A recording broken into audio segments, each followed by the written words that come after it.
Shalom, salam sejahtera buat kita semua. Pada video kali ini saya akan mempresentasikan tentang persatuan dalam keberagaman di Indonesia.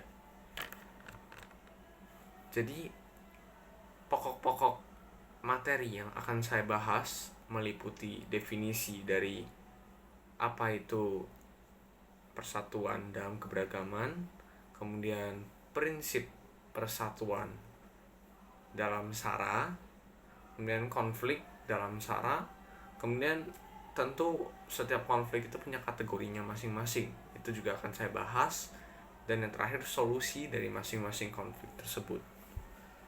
Nah, kita awali dari definisi. Definisinya, persatuan itu diartikan sebagai perserikatan atau gabungan beberapa bagian yang sudah bersatu. Kemudian, seperti yang kita tahu bahwa Indonesia adalah sebuah bangsa dengan keberagaman di dalamnya.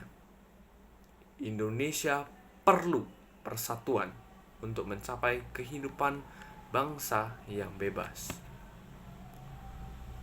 Nah, di sini juga saya akan memaparkan 5 prinsip-prinsip mengenai SARA ya. Yang pertama, prinsip Bhinneka Tunggal Ika. Prinsip ini mengakui keberagaman suku, bangsa, agama, dan adat istiadat di Indonesia. Kemudian, mendorong persatuan sebagai kewajiban bangsa. Perbedaan dianggap sebagai anugerah Tuhan, bukan ancaman.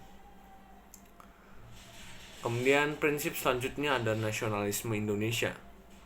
Prinsip nasionalisme Indonesia adalah mencintai tanah air tanpa merasa lebih unggul, menghindari pemaksaan kehendak kepada bangsa lain, sejalan dengan nilai ketuhanan dan kemanusiaan yang adil.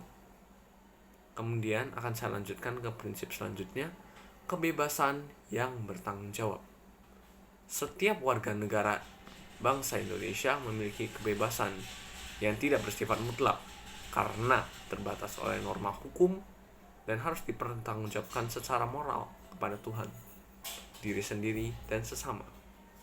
Menjaga agar tidak melanggar hak asasi manusia dan merugikan orang lain. Prinsip yang keempat, yaitu wawasan Nusantara.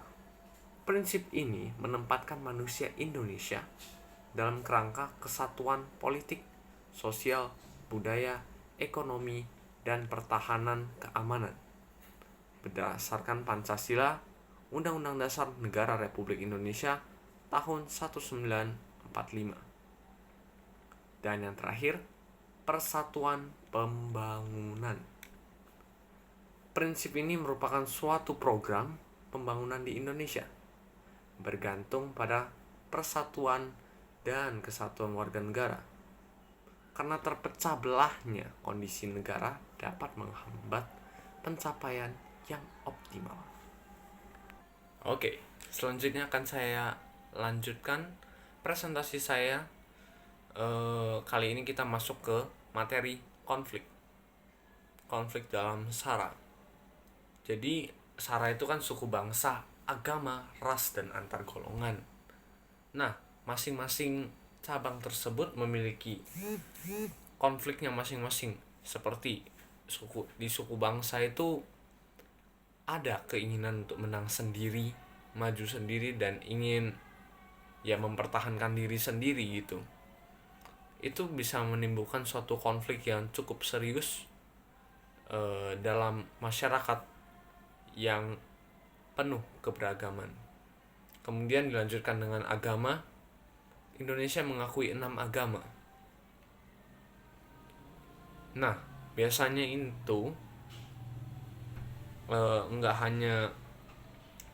hanya agama murni sebagai masalahnya, tapi perselisihan itu didukung oleh kesenjangan sosial, kepentingan politik, perbedaan sosial budaya, dan masih banyak lagi.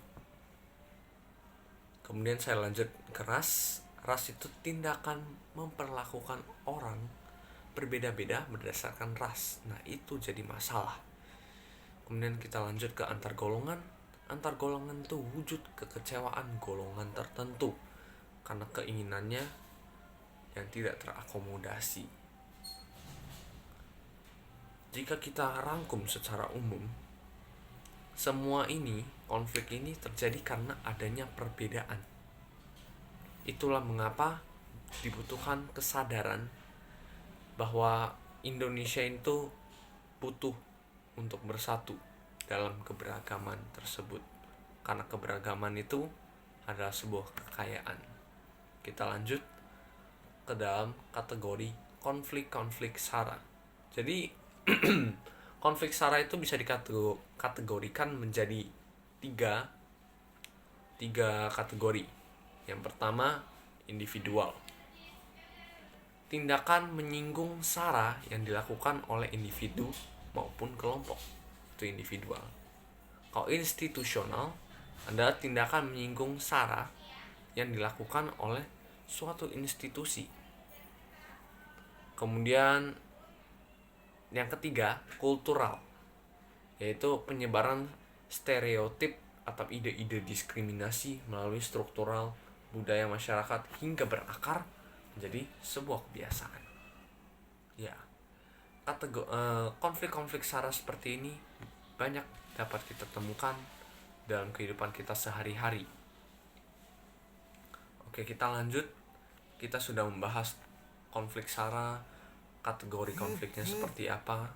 Sekarang kita masuk ke solusi. Jadi untuk menghindari masalah-masalah dalam SARA itu, tentu kita punya banyak solusi. Solusinya yang pertama adalah cara preventif. Preventif itu upaya kita mencegah sebelum terjadinya masalah. Kemudian yang kedua, cara represif, yaitu upaya mengatasi terjadinya masalah. Kalau udah terjadi, tentu kita perlukan upaya untuk mengatasinya. Kemudian yang terakhir, kuratif. Jadi jika sebuah masalah sudah terjadi, tentu ada akibatnya kan. Nah, kuratif ini adalah upaya penanggulangan akibat dari masalah tersebut. Begitu. Oke, sekian dari presentasi saya. Terima kasih. Tuhan memberkati.